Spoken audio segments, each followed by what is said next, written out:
Hey guys, welcome to M&M IELTS. Today I'll be sharing 5 most important tips that you should be keeping in mind when you attempt your listening section, because that will definitely help you to get a very good listening band. Let's get started and have a look at them one by one. The first thing that I want to say is, obviously there are two ways that you can attempt for the test. One is paper-based test and one is the computer-based test. So for paper-based IELTS test, what you have to keep in mind is after the last recording has ended, you still have 10 minutes to transfer all your answers from the listening booklet to your answer sheet. So those 10 minutes are there for a reason. Don't make the mistake of, copying these answers across to the answer sheet in between the sections, because what can happen is you may miss important information about the next question or the section of the test if you are writing those answers between those sections. So please wait until the end of the section 4, which is the last section of your IELTS listening test, before transferring the answers to the paper. So please keep this tip in mind. And also, there is no 10 minutes of transfer time for based IELTS test. So for the computer based test, this tip is not applicable. You have to do it at that very moment. That's the difference. The next tip that I want to share is, at the beginning of each section, each question, read the question for that section very carefully before the recording starts, because whenever the recording starts, you will see that whatever paper you have in front of you or the computer screen that you have in front of you, before the options or the diagram or the figure, whatever is given on the screen, they will always have a 2-3 line or a few more line question with instructions given to you, and where they will describe what they expect out of you.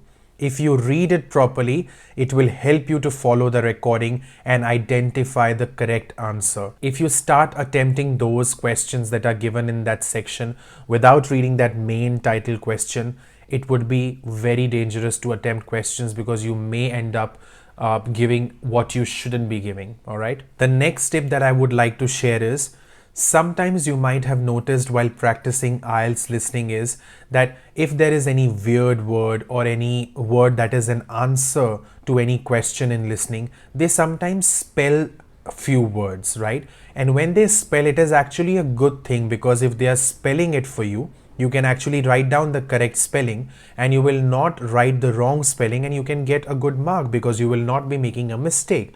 However, when you practice listening, it is good to practice different questions so that you can practice listening audios with different accents, because every accent has a different way of pronouncing every alphabet. So you may be asked to write down words that have been spelled out in the recording sometimes, and in order to do this properly, you need to know the English alphabet pronunciation and how every single letter is pronounced differently. For example, the letter W, it is also pronounced as W. So if you do not pay attention, you might get confused and you might write down U 2 times instead of actually writing W. All right. So small thing, but also it creates a huge difference at the same time. The next tip is, if you are writing dates as an answer, all right, very common, they may expect you to write down dates as an answer to any question they might have. Remember that there are several correct ways of writing it, and there is not just one correct way. For instance, 24th April is also correct, April 24 is also correct, and 24 April is also correct. So all of them are correct.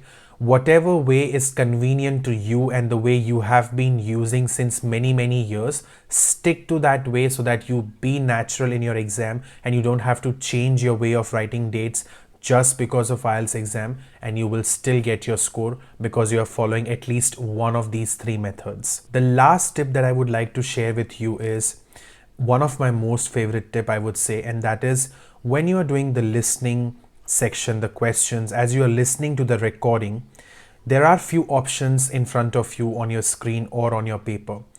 while listening, you will get an idea of what is incorrect and is already there in front of you. It is always good to put a small cross in front of them, which is easier if you're doing a paper-based test. So you can put a small cross because you know that you're not supposed to look at that option or think about that option because that is not your answer.